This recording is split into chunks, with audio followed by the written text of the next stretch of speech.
Vous êtes chaud? Pareil. Allez, c'est parti.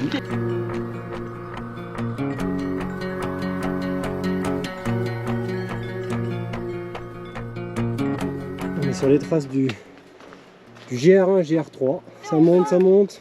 On sent le poids du sac à dos là. On fait le cardio, Ouais. là, ça y est. Juste pour l'anecdote, ça c'est Orchidée aussi. orchidée. Petit carambole. Je sais pas si on les voit vraiment. Petit carambole, tu dis ouais. Parce que ça ressemble à des fruits du carambole, du carambolier. Ok.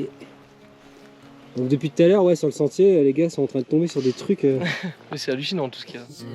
So I choke on the sun, and the days blur into one. Donc là, nous on suit le GR3 donc, et le GR1. Donc GR, ça veut dire sentier de grande randonnée. R, c'est pour la Réunion. Parce qu'en métropole, il y a le GR3 tout simple. D'accord. Et donc du coup, on suit toujours les balises blanches et rouges. Et là, on a une petite particularité, c'est le PR, donc c'est petite randonnée. Donc c'est des sentiers juste avec la balise jaune. Et ça, c'est des sentiers départementaux qui vont juste faire un petit tour dans un endroit pour voir. Par exemple, là, je pense que c'est la plaine des Merles. Et ça, par contre, c'est des randonnées à la journée.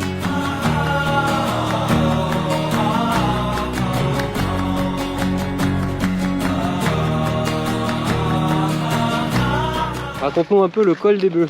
Donc le col des Bœufs, donc déjà il est à environ 2000 mètres d'altitude. L'entrée principale de Mafate, donc c'est la ligne de crête entre Salazie et Mafate. Et la petite anecdote sur le col des Bœufs, c'est qu'il a été fermé pendant plus d'1 an et à cause d'un éboulis. Et en fait ça rallongeait le chemin de 30 minutes pour rentrer dans Mafate.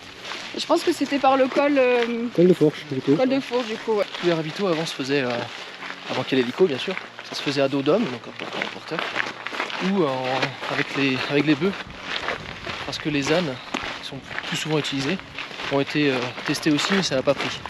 Ok. C'était soit dos d'homme, soit avec des bœufs. Yours, I've come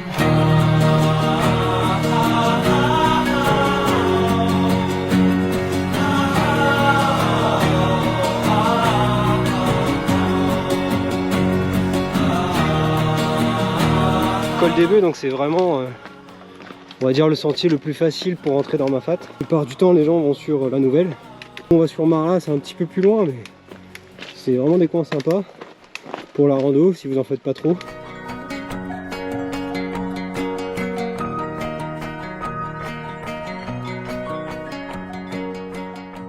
À Mafate, ils vivent du tourisme, de la récolte de miel aussi, Ouais. et de l'élevage de bovins et de cerfs.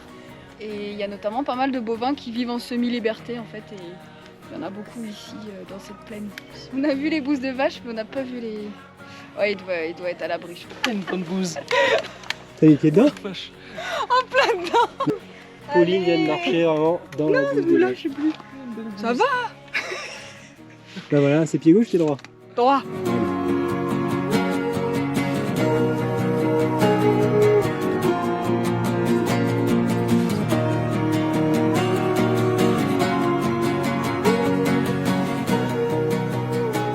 La petite église de Marla. Faut se dire quand même que les gars ont monté tout ça à pied quoi, à l'époque. Et je suis tout seul. Alors j'ai fait un petit plan drone et du coup on a dit de partir devant. Parce que c'est un peu les acteurs.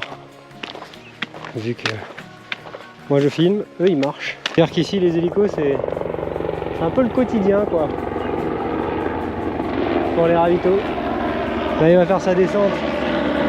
Pour se poser sur Marla justement. Bonjour. Bonjour. Premier arrêt dans le cirque de Mafate à Marla. Bon j'avoue, premier repas, je suis sur un truc pas diététique du tout. Hein. Avec un bouchon ketchup. Maillot, j'ai traqué. Toi Benoît, t'as quoi de bon?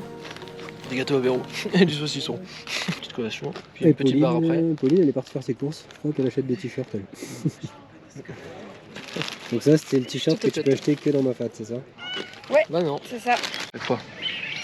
Putain, Benoît c'est vraiment fait un ami quoi. On dirait que c'est mon chat de voyage, tu sais. C'est clair. Tu vois là en fait on est sur la pause et il est quand même venu avec son bouquin. Le mec est venu avec un bouquin quoi. Qui pèse 3 kilos. Voilà. Après, c'est cool, hein.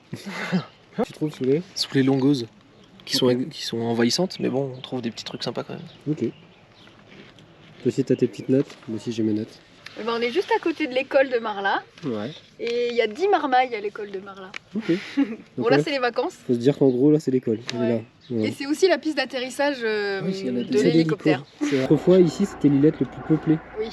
Et ça n'existe plus, mais en fait, apparemment, ils faisaient du beurre ici. Oh, Tu vois, c'était une tradition du beurre salé. qui n'existe plus. Et en fait, ensuite, ils l'achemiнаient à dos de bœuf par le col du Taibit. Waouh. Mais en 1932, avec la construction de la route de Sillaos, bah, du coup, les gars ont commencé à bouger sur Sillaos. Ah, ok. Et du coup, bah, Marla s'est dépeuplé, quoi. C'était vraiment l'îlette le plus peuplé. Aujourd'hui, c'est la nouvelle. Mais à C'est l'époque, ça. c'était Marla, quoi. Le marronnage, c'était l'esclavage à la Réunion, quoi. Et pourquoi on dit marron?